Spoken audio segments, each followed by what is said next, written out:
Yo, what's up mga pare ko? Mukhang kailangan na talagang gumawa ng hakbang ang Magnolia para palitan itong si Coach Chito Victolero dahil nga sa sunod-sunod na problema yung nangyayari sa kanilang kampanya at kailangan ng araw ng mga to na kumuha ng isang veteranong coach na magpapaganda pa sa kanilang sistema at yan mismo yung hakbang na kinakailangan ng araw gawin ng mga to na simulan na ngayon after na sibakin sila ng Northport sa do or die game.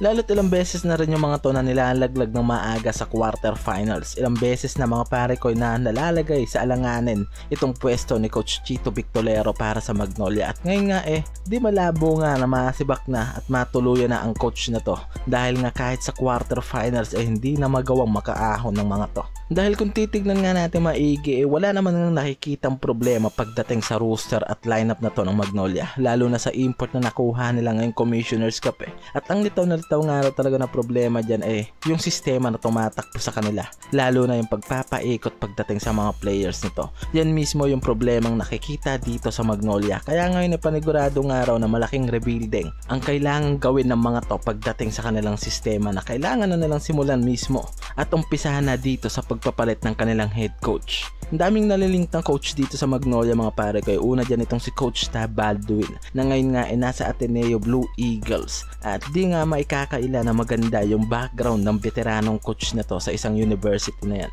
At kahit nang naging consultant coach pa ito noon sa tropang Texter at hinawakan pa nito ang Gilas Pilipinas, kaya nga raw talagang magsasabi na ibang klase na yung kalidad nitong coach na to pagdating sa pag-handle sa kanyang team. At dati na nga rin naging interesado ang national team ng New Zealand sa coach na to para nga raw masubukan yung sistema niya sa International League. Pero tinanggihan nga nito ang offer na yan ng New Zealand at mas nag-focus nga ito sa Ateneo Blue Eagles at ngayon nga nare-report yung maaaring pagbabalik nito sa PBA at dyan nga siya inuugnay ngayon sa Magnolia. Kung sakali nga na gumawa ng malaking hakbang ang Magnolia para palitan sa pwesto itong si Coach Chito Victolero, marami yung mga nagsasuggest na subukan nga yung sistema nitong si Coach Tab Baldwin. Yan kasi yung nakikitang maaaring magpaganda sa sistema nitong Magnolia, lalo na yung pagiging stricto ng coach na to at magandang pag-handle sa mga players at syempre mas magagamit nga raw nito yung mga players sa mas maayos na role dahil sa magandang pagpapaikot nga raw nito sa kanyang team. Kaya naman kung susubok nga lang rin daw ang Magnolia pagdating sa pagbabago ng sistema mas maganda nga raw na subukan yung sistema nitong si Coach Tab Baldwin. Isa pa itong international coach na si Coach Brian Goorjian mga pare ko. Maraming mga PBA fans noon ang gustong makita nga na humawak ang coach na to ng isang PBA teams, lalo na nang masubukan ito ng hawakan niya ang visiting teams noon na Bay Area,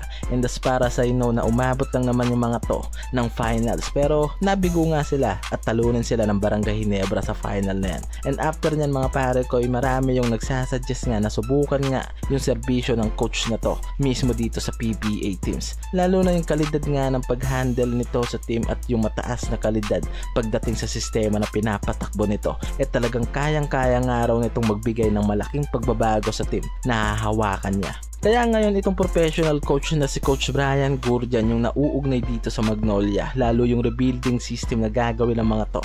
Itong international coach ang isa sa sinasuggest ng maraming fans dito sa Magnolia. Kung gusto nga raw talaga ng mga to ng malaking pagbabago sa kanilang sistema, mas magandang sigurong subukan nga raw yung serbisyo nitong si Coach Brian Goorjian mula sa pagiging subok at taas ng kalidad nga raw nito sa pag-handle sa isang team. Paniguradong talagang sulit ang pagkuha nila sa coach na to.